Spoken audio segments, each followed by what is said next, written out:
بسم اللہ الرحمن الرحیم۔ السلام علیکم ورحمۃ اللہ وبرکاتہ۔ جس نے کی جستجو مل گیا اس کو تو، سب کا تو رہنما، اے خدا اے خدا۔ اے اللہ پاک ہمارے دلوں کی نیک اور جائز تمناؤں کو پورا فرما، آمین۔ استغفر اللہ و اتوب الیہ۔ جب تم نماز نہیں پڑھتے تو یہ مت سوچو کہ وقت نہیں ملا، بلکہ یہ سوچو کہ تم سے ایسی کون سی خطا ہوئی کہ اللہ نے تمہیں اپنے سامنے کھڑا کرنا بھی پسند نہیں کیا۔ کیا یہ سزا کافی نہیں کہ اللہ تمہیں سب کچھ دے کر بھی سجدے کی توفیق نہیں دیتا؟ حالات کوئی بھی ہوں، شکر ہمیشہ شکوے سے بہتر ہوتا ہے۔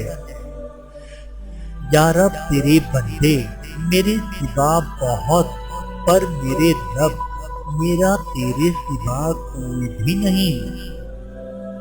غسل میں 3 فرائض ہیں۔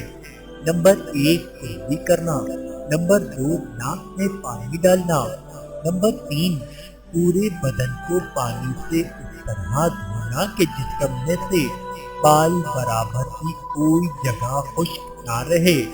وضو میں 4 فرائض ہیں۔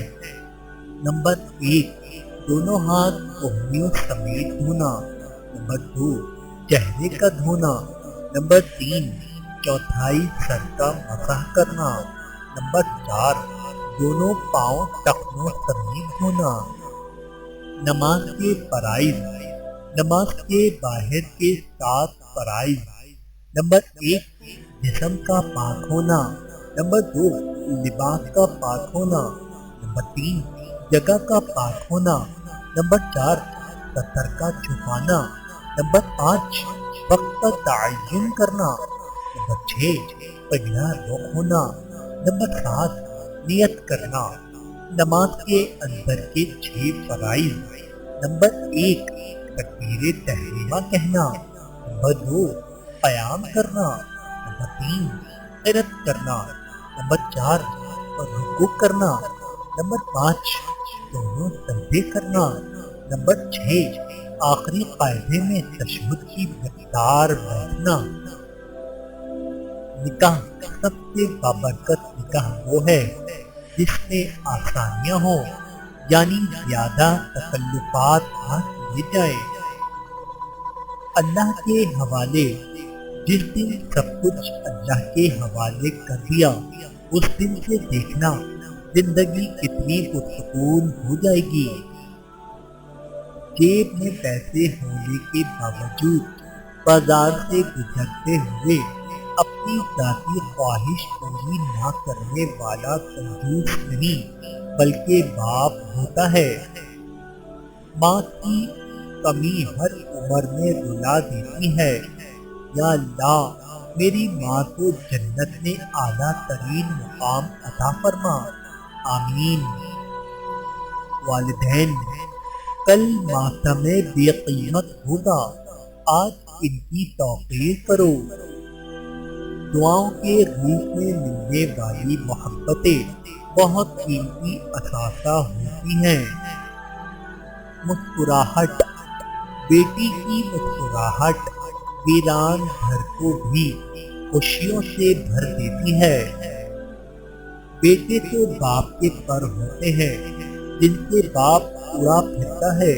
اللہ سب کے بیٹوں کو نیک صالح اور فرما بردار بنائے، آمین۔ میں نے رب سے بہترین دوست مانگا، رب نے مجھے بیٹی عطا کر دی۔ بیٹیاں عجیب شے ہوتی ہیں، جب گھر میں ہوتی ہے تو پتہ ہی نہیں چلتا کہ کیا کچھ گھر میں صرف ان کی وجہ سے ہے، اور جب چلی جاتی ہیں تو پتہ چلتا ہے کہ ان کے بغیر تو گھر میں کچھ تھا ہی نہیں۔ یا اللہ بہت اچھا لگتا ہے بس اس سے ہی مانگنا، یا مالک الملک جل جلالہ کبھی بھی کسی کا محتاج نہ ہونے دینا، آمین۔ اللہ تعالیٰ سے دعا ہے کہ اللہ تعالیٰ ہم سب کو سمجھنے کی اور عمل کرنے کی توفیق عطا فرمائے۔ آمین ثم آمین۔